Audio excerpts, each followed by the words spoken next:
Hi, I'm Zach with HKN, and we are going to make a series about Maxwell's equations. They are some of the really most fundamental equations in electrical engineering, and they're a little bit difficult. Some of them are a little bit difficult to understand, so we're going to try to bring some clarity to them. So there's 4 of them, so we're going to make 4 different videos, but this is the first one. It's called Gauss's Law. And its most simple form is its derivative form. What this equation right here says is that the divergence of a 3-dimensional electric vector field is equal to the charge density divided by this constant called the permittivity of free space. Now, in multivariable calculus, you'll have learned that the divergence operator results in a scalar value, and it kind of tells us at a particular point in space how the vector field tends to move away or into that space. You can kind of visualize it as at a point in space, what's the behavior of the vector field as far as moving in or out of that one point. So this is the smallest form of this equation, but if we do some integration, we can get a form that's a little more easy to understand what exactly it's saying. So what do we have here? We have this row is a volume charge density. It tells us charge per unit volume.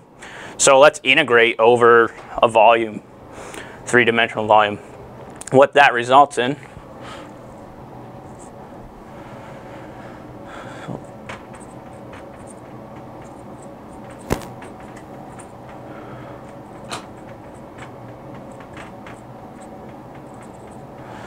So when we integrate both sides of this equation over volume, we get that the surface integral over a closed shape of the electric field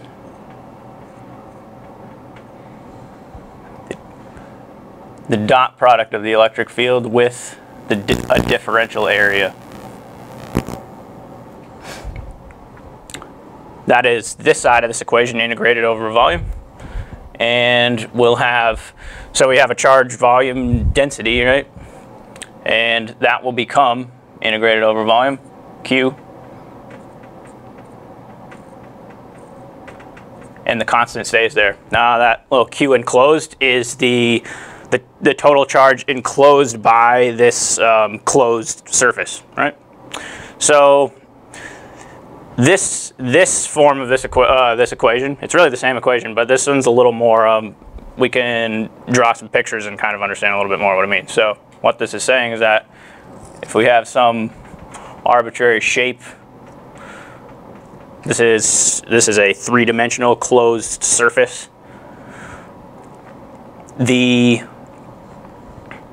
Actually, let's do this for a minute. So what exactly does this part of this mean? A differential area, an infinitesimally small area, is defined by in vector notation as a vector perpendicular to that differential area. So it would be defined like that.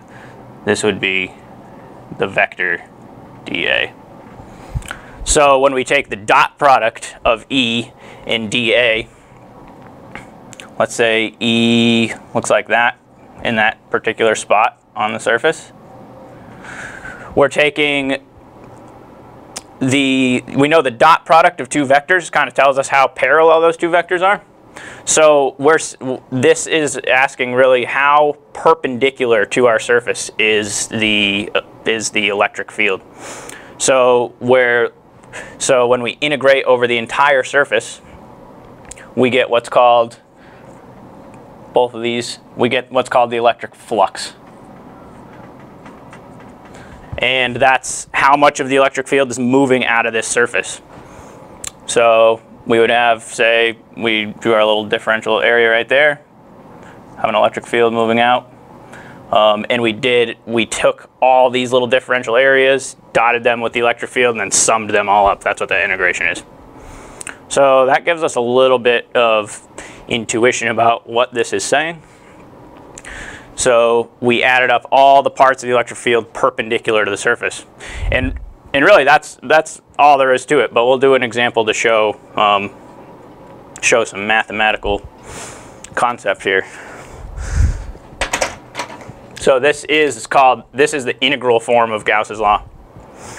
So let's try to think of a situation where our electric field, which radiates straight out from our charge, would be perfectly perpendicular to the surface at every point. So we can make any surface. See, this is an arbitrary surface. So let's try to imagine a surface where the electric field would be perpendicular to it at every point on the surface. What would that be? That would be a sphere, right? If we put a point charge centered in a sphere, and I'm not the best at drawing spheres, but you know. So, and this sphere, say, has radius r. And let's just imagine that that's at the center. So with this, the electric field lines moving out from this charge, they'll intersect the surface of this sphere perpendicularly everywhere, right? So this